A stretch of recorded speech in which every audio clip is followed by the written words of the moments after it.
Alrighty, welcome everyone. I'm Teeaboo, and it is before noon, and I have completed all of the shows for today. It's amazing. I woke up really early this morning, so yay. Trade offs as usual. Actually, let me move myself a little bit more into the middle of the frame so that, yeah, there we go. Alright, so I'm here to talk to you about all the shows that I watched today, which was a lot. Yeah, so summer 2019, day 7, or week 2, day 1, whatever you want to think of it as, treasure hunt report thing. I watched a bunch of shows today. Let's go through them in the order that I watched them. So the first thing that I watched today was actually an episode 2. It's the first coming around for the week, and the first show that I thought was worth watching an episode 2 of. And it is, what's it called? To the Abandoned Sacred Beasts, which I'm going to be calling Kamitachi from now on. Episode 1 was pretty cool, but apparently, from what I've heard from people in Discord and elsewhere, all of the stuff in episode 1 was stuff that, like, happens much later in the manga or novels or whatever this is based on, and then is done in flashback form. And then they just chose to rearrange it so that stuff comes first, and they get to show off some of their bombastic action and give us a feel for the world. But this episode 2, where our main boy from episode 1, Hank, and the girl who was teased at the end of episode 1, who we now know is named Shal, actually end up meeting each other. And this second episode is really interesting. It begins before the war, and it begins with this girl who is really cute. I really like her character design with the purple hair and the eyes and stuff. She's cute. She is the daughter of the first guy that we ever saw transform in the show, the guy who turned into a big-ass dragon. Big-ass awesome 2D dragon, just by the way. So yeah, he's the first guy that we ever saw transform, and she is his daughter, I think. And they seem to run an orphanage together. And he gets drafted into the military because there's something special about him, probably to do with his, ability to become a dragon, or ability to, like, he's compatible with whatever weird shit they use to make them able to turn into beasts. So he gets drafted in the military and goes off, and we sort of flash forward to the point where he comes back. He returns home, but he doesn't return home as his human self. He is stuck in dragon form, and that is, well, it's rough. There are some emotional moments about it, but as terrifying as he may look, he's still got his soul. And so we get this cool little montage of like that time my dad got reincarnated as a dragon and was a cool dad and still a dragon, and he's like helping them sow crops and do stuff around the house. But as time goes by, as we were hinted at in the last episode, he starts to lose it. He starts to lose himself, and they're a pretty poor village, so there's not enough food, and he ends up starting to steal sheep and cows and stuff and eating them. And of course, the villagers are not super happy about this, but you know, they're not like a mob with pitchforks or anything like that. They come and they talk to Shal, and they're like, "Hey, look, we think your dad is eating cows and stuff, and we're just worried that he might, you know, get a taste for human flesh, and we should probably worry about that." So she sends him. Well, she says to him, you know, like, "Why don't we run away together, you and me, Dad?" And he chooses to walk away and leave, just walk into the forest alone, because he knows what's happening to him. And at that point, Hank shows up, and Shal just sees and hears an explosion, a gunshot out there in the forest, and goes and finds him standing over her dragon dad and shooting him in the head with a special magic bullet. And thus our adventure begins. So Shal ends up hunting Hank down, looking for answers, like, why the hell are you doing this? And finding out some of the stuff that we already knew about him, that he's doing this for good reason. And she seems like she's going to go along with him. And that's most of what happened in this episode. I think it was pretty great. The 2D animation and dragons and stuff are still awesome. And we've solidified a core, emotional core duo of two characters. It seems to me, after this episode, that this is going to be more Shal's story than Hank's, that he's going to be the gruff guy who knows what he's up to and has a goal, but we're going to observe it from her perspective, and that's pretty interesting. All in all, I thought this was a pretty strong episode too, and it did what I hoped it would, which is I was worried that this show would drop off big time in terms of quality. That the episode 1 was really front loaded in animation. You know, they threw a bunch of stuff in there, tried really hard to get people interested and sink their claws into the viewers. Were they going to be able to keep it up in the next episode? And the answer seems to be yes. So, show looks good. Show looks good. Seems good. Give it a shot. Anyway, those are my thoughts on To the Abandoned Sacred Beasts. It's pretty solid. Cool. All right, next thing that I watched this morning was, we're going to shorten this to Henski. The full name is Kawai Kareba Hentai Demoski ni Nate Kuremasu ka.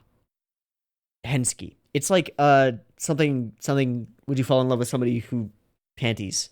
I don't know. It's weird. Basic gist is, there's a dude, he's in club. He is a very blank slate harem protagonist. In this club, there are 3 girls. One a year older than he is, one a year younger than he is, one just the same age. The year older girl is like, she's big boobs girl. Yeah, she's big boobs girl. The one the same age is like standard girl. And then the one a year younger is like flat chest girl. Yeah, those are their characters so far. Now that might cause you to groan, but I really liked this episode. It was a lot of fun. There were some pretty solid comedic moments. There were some interesting animation choices and directorial choices. A couple of interesting shots where they almost felt KyoAni-esque, where they would have the camera positioned up in the upper corner of the room. And sometimes characters would walk in and out of depth of field and just some interesting stuff that's more than just flat direction, which is cool.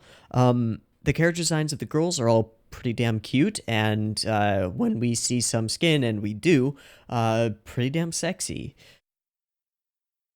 They're cool. Basic gist is, all of these girls like the main character because of course they do. Also, he has a little sister who also likes him. Thought I would throw that one in just for funsies. So there are 4 of them so far. Also, there's another girl who I think is on the student council or something, who's been very quickly introduced but hasn't become a major player yet. In any case, all the girls like him, but he's kind of an ordinary dude, and he just wants a girlfriend. He's like, God damn it, why can't I get a girlfriend? He's that guy. But he's hanging out in the club room one day, and after they all finish cleaning up, he finds a love letter and a pair of beautiful panties. So there's no name on the love letter, and now the mystery begins. It's sort of like a harem whodunit. He thinks that one of the girls in his club is the one who put this letter there, but he's not sure which. So he's going after each of them and trying to figure it out. The way that I see this, it's sort of like these girls are all into him already. It's just that, and it might not even matter who actually wrote the letter. The letter is just the thing which causes him to start taking action and trying to get to know these girls a little bit better and see if they actually like him. And he'll probably end up in compromising or interesting situations with all of them. So far, it's been the big TD senpai. Yes, that is literally her personality at this point. She's actually pretty cool as far as personality goes, but she's also got quite a bit of personality, you know?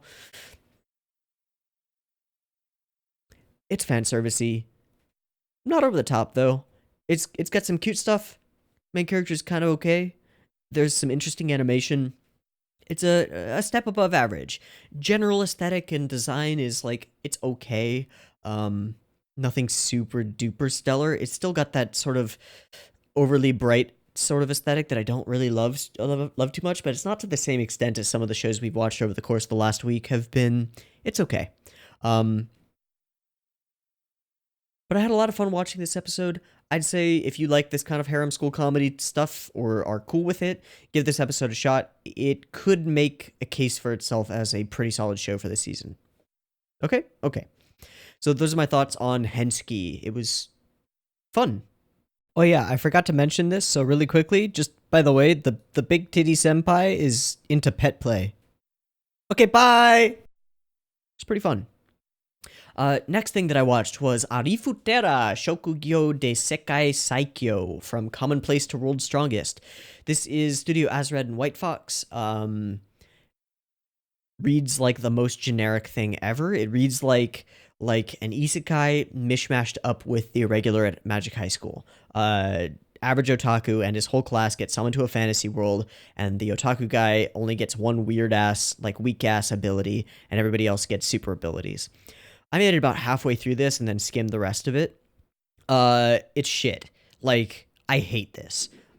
I really hate this a lot more than, I mean, more even if you watch the reaction to it, I'll just be like, I'm bored.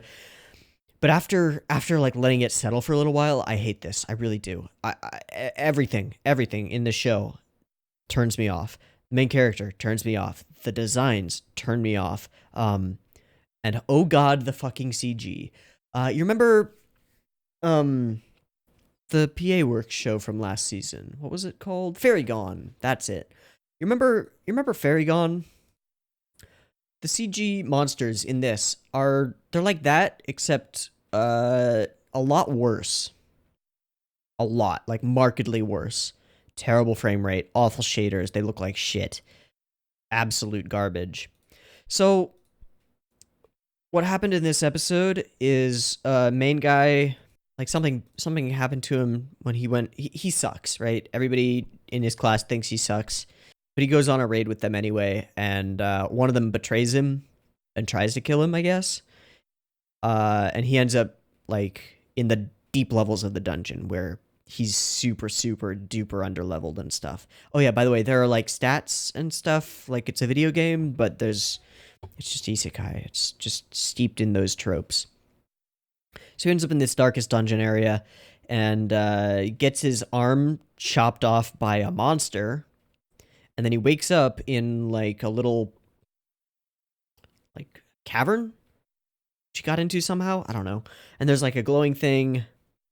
And apparently it's got, like, super magical properties. So he drinks some liquid that was coming out of it. And then he gets healed and his hair turns white because badass. Duh. And he gains some new abilities. And all his stats go from, like, 12 to, like, 300. And now he's an OP protagonist guy. Yeah. And then it's just...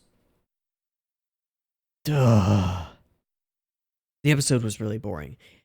Is this bad? Yes. Yes, actually it is. I know last time I was like, with a couple of things, I was like, is it bad? Meh. Is it good? Nah. No, this is bad. This is bad. Avoid this show. Don't watch it. Or watch it and laugh at it. Watch this with friends and have a giggle. But, this was a weak-ass starting episode. Yeah. Did not finish. Not gonna watch more. Would not recommend. And those are my thoughts on Arifureta. Yeah. Okay, moving on. The next thing that I watched was Copcraft, and it was surprisingly good. I quite liked it. There were a lot of warning signs and, like, red flags for this show, considering that this is by Studio Milipense, or whatever it is, the people who made Berserk 2016-17, and the director, what's his name? Shin Itagaki, the director of Berserk 2016-17, and DMC Anime, and TQ, and Bento. Yikes. But then this episode was really good. It's a light novel adaptation. I really like the aesthetic of the art that I've seen from the original novel, so I was kind of worried that it wouldn't translate over super well to the anime. I think they did a pretty good job. I think that the biggest worry was that the girl's cuteness wouldn't come across, and it does. She's cute. Main guy is a sort of disgruntled cop, and when we're introduced to him, he's on a sting operation with his partner of 4 years. They're cool, and sting operation goes well until one of the criminals who they're capturing goes apeshit berserk and has some kind of fantasy powers that aren't super well explained right now. But apparently he's being controlled by an evil wizard from another dimension. Yeah, I know. Apparently in this world, there's this magical gate that opened in this place, and now it's a link to another world, and our world and their world sort of cross over, and the story is set in this sort of neo-noir-esque city where our main character guy is a cop, and he is frequently ending up dealing with the supernatural and stuff from the other dimensions, from that other world, that fantasy world where there are fairies and wizards and witchcraft and wizardry. So he's used to dealing with this kind of stuff, but he wasn't expecting his target for the night to go absolutely batshit insane, and in the process of going absolutely batshit insane, that target kills his partner of 4 years, Rick. And he is pretty torn up by this. He ends up having to call Rick's wife and like let her know that her husband is dead, and he's just not doing well either. But he is immediately given a mission, a new mission. He has to meet with a VIP from the other world, and so he goes and he does so. And it is, to his surprise, the girl who you see on the cover, the really cute one with the white hair. And she's like a knight or something. She's like the other world's version of a cop. And so the two of them are now partners, and they are going to be required to partner up. They don't get along super well right now, so there's lots of interesting tension. And it's very much a classic odd couple buddy cop procedural. At least that's what the setup seems to be. Two people from very different backgrounds with very different experiences and ways of addressing issues, having to deal with stuff together and figure each other out. Cool. Also, it's set in an interesting world where, like, expected human crime and unexpected otherworldly crime both occur all the time, and there's a lot of gray area. It's very noir-y, very noir police, buddy cop, procedural coolness. This is a cool show. I like it a lot. I was really surprised by how much I like it. There are a few instances where there is noticeable use of CG, never jarring. It never like took me out of the experience. At worst, it was like, oh hey, that's a fully CG shot, and it was. But for the most part, it is all 2D and it looks pretty solid. Lighting and aesthetic is mostly in the noir side of things. Sometimes it goes into the neon noir kind of stuff, which I really like. It's a very important aesthetic to me personally, something that I really resonate with. All in all, it's cool, and we've been introduced to a couple of side characters in the cast. There's this priest guy, and he's a priest, okay? But he runs a strip club and seems to be like a leader in the underworld and an informant. He's a liar, a cheat, a thief, but he talks about like the glory of God and the grace of God while he's discussing illegal doings with the cops and stuff. It's pretty interesting. All in all, this seems like a really interesting, fleshed out world, and I can't wait to see more of it. I'm excited for more Copcraft. Looks good. Next thing that I watched, and the last one of the day, was Kochoki Wakaki Nobunaga, which is a historical retelling of a portion of the Nobunaga story, the before he actually enters into the history books, but the period where he's a teenager, where he's sort of a preteen to teenager area, up to the point of conflict, I guess. This is a Studio Dean original, being directed by Noriyuki Abe, the guy who did Arslan Senki and Bleach and Boruto and Great Teacher Onizuka and Kuroshitsuji and Yu Yu Hakusho. You know, a lot of stuff. It's Noriyuki Abe. Studio Dean original, it's okay.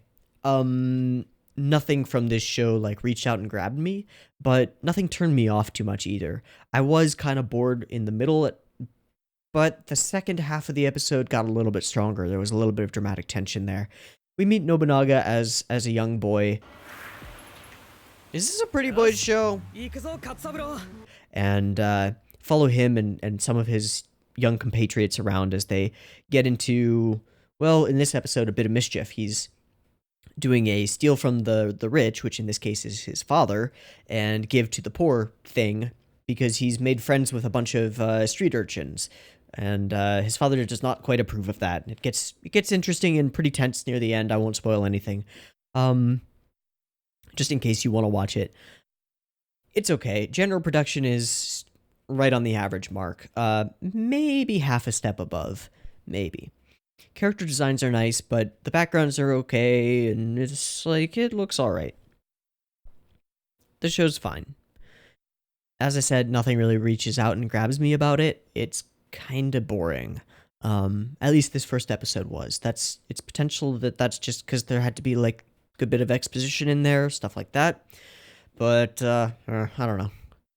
I'm probably not gonna watch more of this show, but it was there. It's fine. It exists, and you can watch it. It gets a meh out of 10 for me. Perfectly fine. Nothing wrong with it, but nothing great about it either. So, those are my quick thoughts on everything. You can find links in the description to all of the shows that I watched, full reactions to them, and all that stuff.